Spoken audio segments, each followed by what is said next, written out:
जी हाँ दोस्तों, मैं विश्वनाथ कुमार, डायरेक्टर ऑफ तिलक दपत। हम फिर से लेके आए हैं क्लास 12th के लिए हिंदी का सेशन।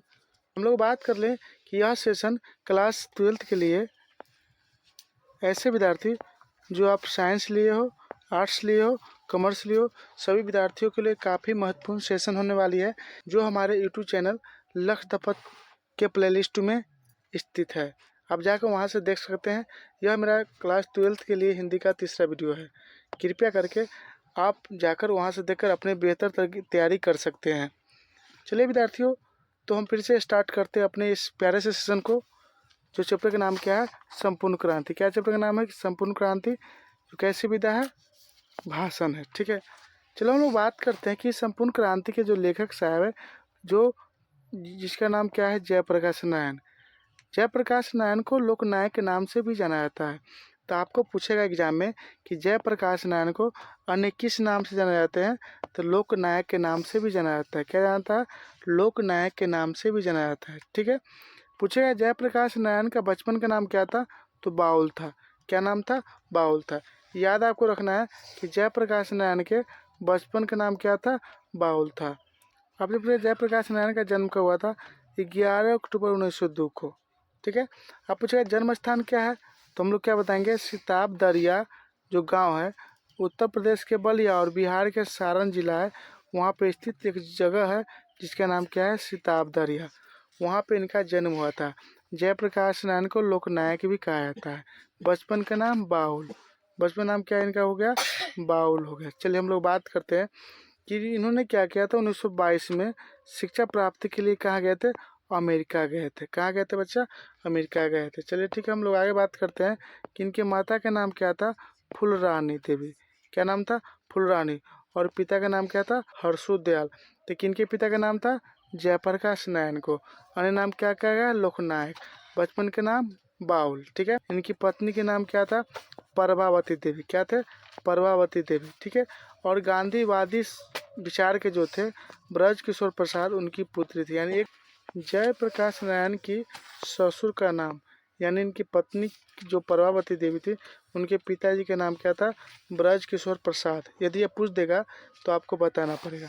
आरंभिक शिक्षा घर पर ही किया था। बाद में क्या कहते हैं, पटना कॉलेजिएट स्कूल में चले गए। फिर क्या हुआ? असहयोग आंदोलन के कारण इनकी पढ़ाई क्या हो गई? अधूरी रह गई थी। किस आंदोलन के कारण?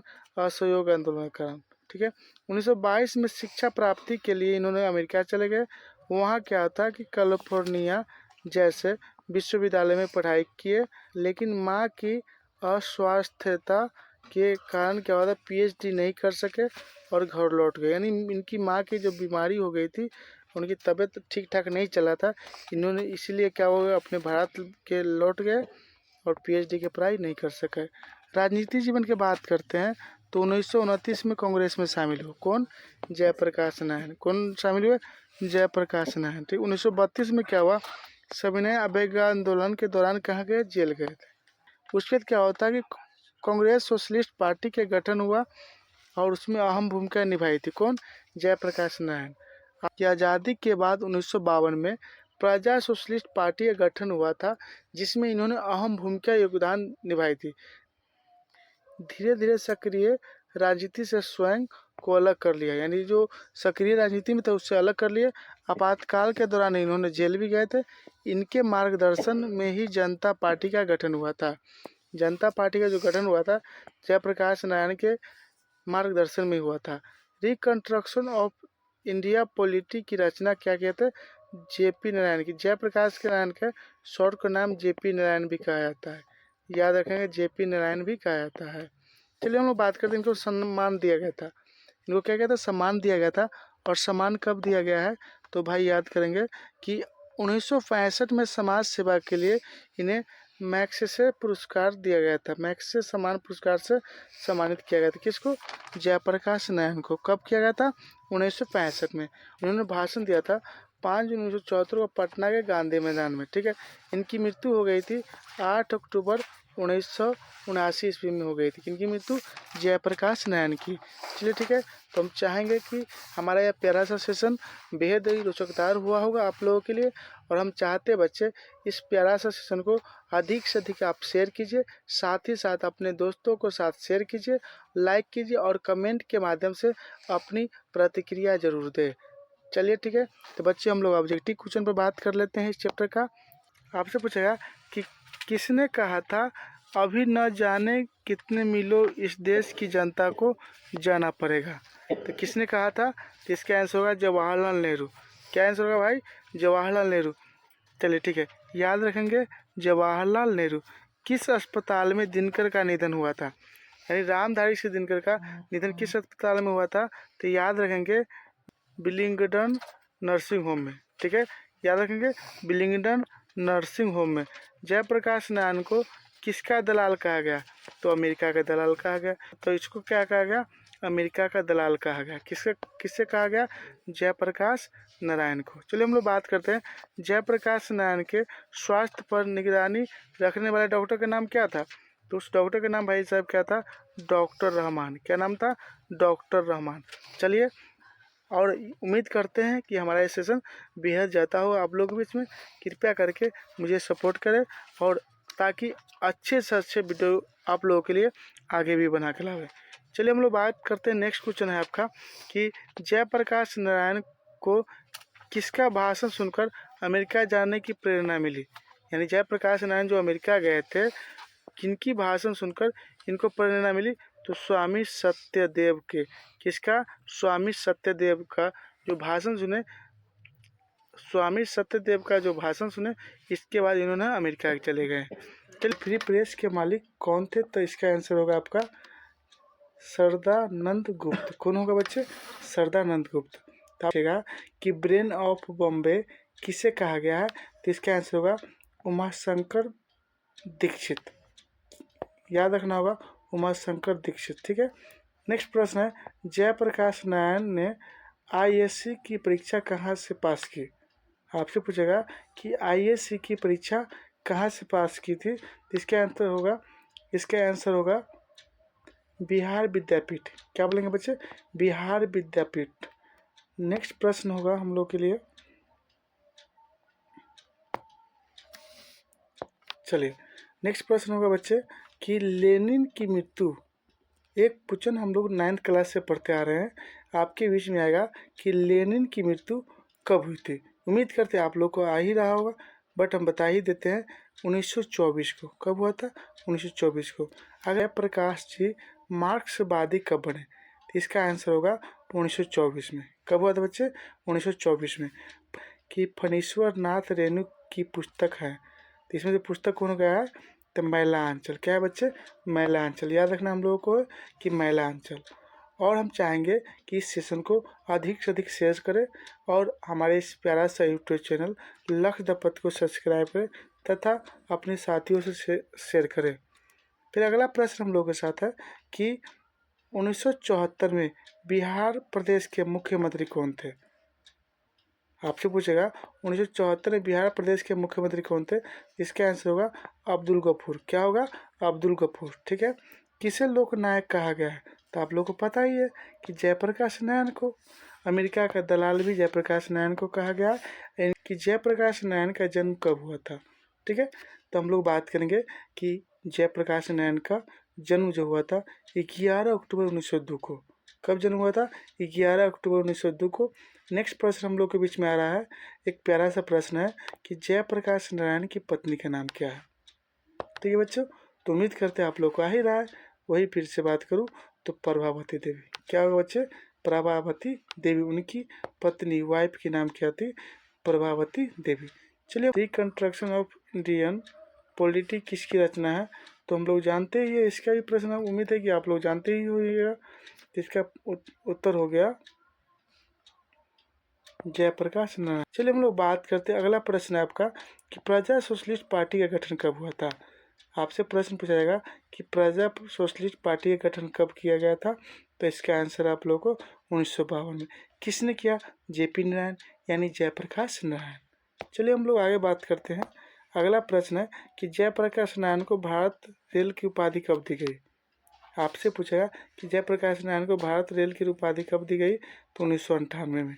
कब दी गई बच्चे, 1998 में। उर्वशी किसकी रचना है, तो हम लोग याद रखेंगे रामधारी सिंह दिनकर की। ठीक है। माटी की मूर्तें किसकी रचना है, माटी की मूर्तें किसकी रचना है, राम वृक्ष बेनीपुरी के। कहिए सर, दिनकर जी किसके लिए प्रसिद्ध है, तो हम लोग बताएंगे कि साहित्य रचना के लिए प्रसिद्ध है। किसके लिए, साहित्य रचना का। आपको लोगों को पता है कि दिनकर जी को राष्ट्रीय कवि के रूप में भी जाना जाता है। चलिए, जयप्रकाश नारायण को भारत की जनता किस नाम से याद करते थे, तो लोकनायक से। किस नाम से, तो लोकनायक के नाम से याद करते थे। जयप्रकाश नारायण ने संपूर्ण क्रांति वाला ऐतिहासिक भाषण कहाँ और कब दिया था, तो आपको पता है कि ये भाषण जो दिए थे पटना में, कब दिए थे, 5 जून 1974 को। कहाँ दिए थे, तो याद रखना है कि गांधी मैदान में। कहाँ दिए थे बच्चे, गांधी मैदान पटना में दिए थे, गांधी मैदान पटना में दिए थे। ठीक है, याद रखना है आप लोगों को। चलिए हम लोग बात करते हैं जयप्रकाश नारायण का बचपन का नाम क्या था, बाउल नाम था। क्या था, बाउल नाम था। जयप्रकाश नारायण ने किस साल छात्र आंदोलन का नेतृत्व किया था, तो आपको याद रहेगा 1974। कब बच्चे, 1974। चलिए हम लोग बात करते हैं, नेक्स्ट प्रश्न आपके पास बीच में है कि जयप्रकाश नारायण के पिता का क्या नाम था। जयप्रकाश का पिता का नाम क्या था, तो ये प्यारा सा क्वेश्चन का आंसर होगा हर्षोदयाल। क्या था, हर्षोदयाल। जयप्रकाश नारायण रचित पाठ का नाम क्या है, इन्होंने लिखा है संपूर्ण क्रांति। जो कैसी विधा है, भाषण। संपूर्ण क्रांति क्या है, तो फिर से वही क्वेश्चन आप लोगों को पूछा गया कि संपूर्ण क्रांति क्या है, या तो दिया रहेगा एग्जाम में कि संपूर्ण क्रांति कैसी विधा है, तो हमको देना है आंसर भाषण देना है। संपूर्ण क्रांति किसकी देन है, आपसे पूछा जाएगा कि संपूर्ण क्रांति किसकी देन है, तो जयप्रकाश नारायण की। चलिए हम लोग बात करते हैं जयप्रकाश संपूर्ण क्रांति पाठ में दिया गया भाषण किसका है, तो ये बात है जयप्रकाश नारायण का। जयप्रकाश नारायण का जन्म कहाँ हुआ था, तो हम लोग को याद रखना है सिताब दरिया में हुआ था। चलिए, 1974 में छात्र आंदोलन का नेतृत्व किसने किया था, जयप्रकाश नारायण ने। ठीक है। संपूर्ण क्रांति की शुरुआत कब हुई थी, 1974 में। संपूर्ण क्रांति की शुरुआत 1974 में हुआ था।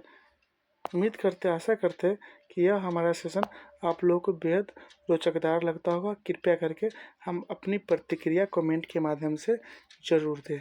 जयप्रकाश नारायण को समाज सेवा के लिए किस पुरस्कार से सम्मानित किया गया था। जयप्रकाश नारायण को समाज सेवा के लिए जो पुरस्कार मिला गया था, उस सम्मान पुरस्कार का नाम क्या था, तो मैग्सेसे पुरस्कार। क्या बोलेंगे, मैग्सेसे पुरस्कार। इसका स्टार्टअप में इसकी पूरा डिटेल्स हमने दे रखा है, देख जाकर इस वीडियो की शुरुआत में देख सकते हैं आप। जयप्रकाश नारायण मद्रास में अपने किस मित्र के साथ रुके थे, उस मित्र का नाम क्या है, तो क्या नाम रखना है, ईश्वर अय्यर। क्या बोलेंगे बच्चे, ईश्वर अय्यर। जयप्रकाश नारायण के अनुसार देश का अविष्टा किसके हाथों में है, तो बोलेंगे नई पीढ़ियों के हाथों में। ठीक है। आपसे क्वेश्चन पूछा जाएगा दिनकर जी को किसके घर पर दिल का दौरा पड़ा था, तो इसका आंसर होगा रामनाथ जी गोयनका। क्या बोलेंगे बच्चे, रामनाथ जी गोयनका। चलिए हम लोग आगे बढ़ते हैं। संपूर्ण क्रांति का नारा किसने दिया था, तो सटीक है, आप लोग जानते ही हैं कि जयप्रकाश नारायण। चलिए, जयप्रकाश नारायण ने बिहार विद्यापीठ से कौन सी परीक्षा दी थी, आपको याद रहनी चाहिए, तो क्या है आईएससी की। क्या की परीक्षा दी थी, आईएससी की दी थी परीक्षा। पुलिस के बड़े उच्च अधिकारी ने किससे मुंह से सुना था कि जयप्रकाश नहीं होते तो बिहार जल गया होता, तो कौन था, दीक्षित जी। क्या बच्चे आंसर उसका होगा, दीक्षित जी। ठीक है। हम लोग आगे बात करते हैं कि जयप्रकाश नारायण किस मित्रता को ठोस मानते थे, तो इस मित्र का है, इसका आंसर होगा अंडरग्राउंड जमाने की। क्या बोलेंगे बच्चे, अंडरग्राउंड जमाने की। जयप्रकाश नारायण को किसको भाई कहते थे, तो इसका आंसर आपके पीछे जवाहरलाल नेहरू की। किसके बच्चे है, जवाहरलाल नेहरू की। चलिए हम लोग बात करते हैं कि यह हमारा तीसरा वीडियो था जो आप लोगों के बीच तक जा चुका है। कृपया करके जो भी बच्चे इंटर में यानी 12th क्लास में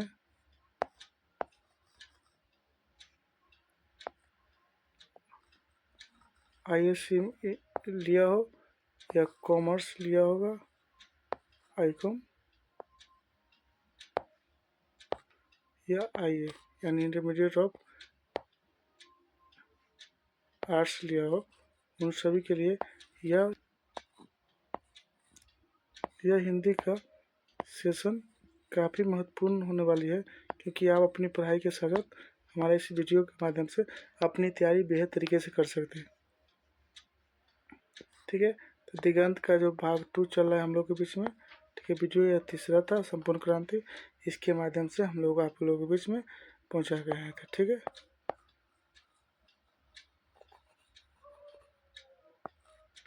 चलिए, तो थैंक यू। आप लोगों को बस सपोर्ट बनाते रहिए, हम आप लोगों के बीच में वीडियो लेके आएंगे।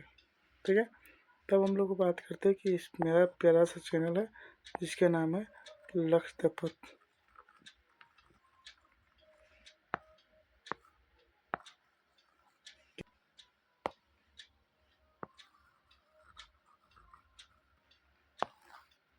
जो मेरे यहाँ ऑफलाइन ऑनलाइन दोनों क्लास चलती है। ठीक है, चलिए, तो आप लोगों से फिर मिलते हैं नेक्स्ट वीडियो के साथ।